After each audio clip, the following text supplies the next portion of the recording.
불쾌한 말을 들으면 때로는 심각한 상처를 받는다. 현실이나 온라인에서도 마찬가지다.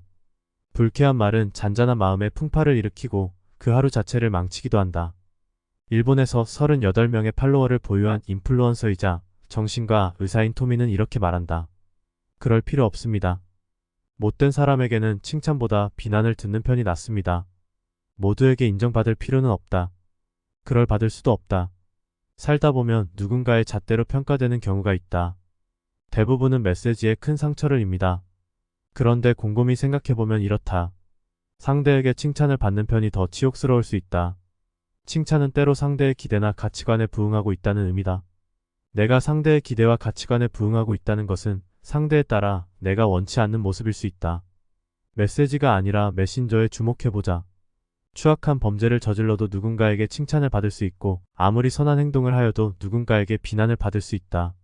범죄와 함께 연루된 공범에게는 완벽한 범죄에 대한 치밀한 계획이 칭찬의 대상이 된다. 반대로 선한 행동에 대해 질투하는 혹자는 비난을 하기도 한다. 1944년작 영화 가스라이트는 가스라이팅이라는 용어 자체의 유래이기도 하다. 이 영화는 남편이 자신의 아내를 미치게 만들려고 조직적으로 거짓말하고 환경을 조작하는 내용을 다룬다.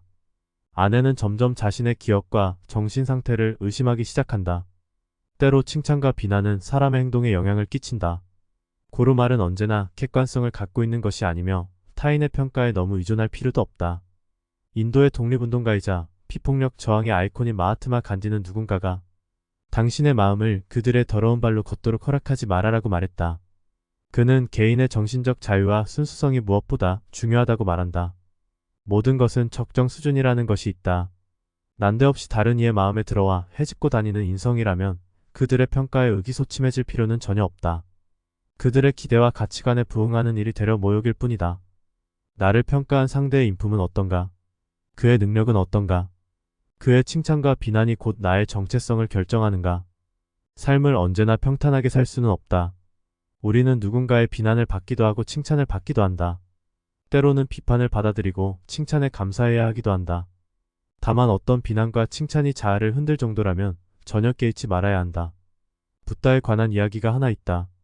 한 번은 붓다가 비난하는 사람에게 아무런 반응을 하지 않자 사람들이 그 이유를 물었다. 그러자 붓다는 웃으며 말했다. 만약 누군가가 당신에게 똥을 주려 하지만 당신이 그것을 받지 않는다면 그 똥은 누구 손에 들려 있습니까? 우리가 비난을 받아들이기로 선택한다면 마음의 문을 열고 그것을 배움으로 받아들이면 좋다. 다만 그 비난을 받아들이지 않기로 결정했다면 비난은 결국 비난하는 사람에게 돌아간다. 정신분석학적 관점에서 비난하는 사람은 종종 자신의 내면의 불안이나 부정적 감정을 다른 이에게 투사한다. 이로써 비난하는 사람은 자신의 문제로부터 일시적으로 벗어난다.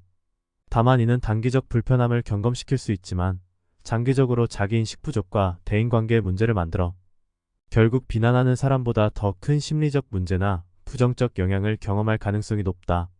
인생의 가치를 높이기 위해 가장 중요한 것은 주체성이다. 모든 문제를 상대에 의존할 것이 아니라 스스로 어떻게 관리하고 대처할 것인지의 문제다. 외부에서 벌어지는 일은 외부에 두고 선택적으로 자신을 보호하고 성장할 수 있는 부분을 취하는 것이 정신 건강에 좋은 일은 아닐까?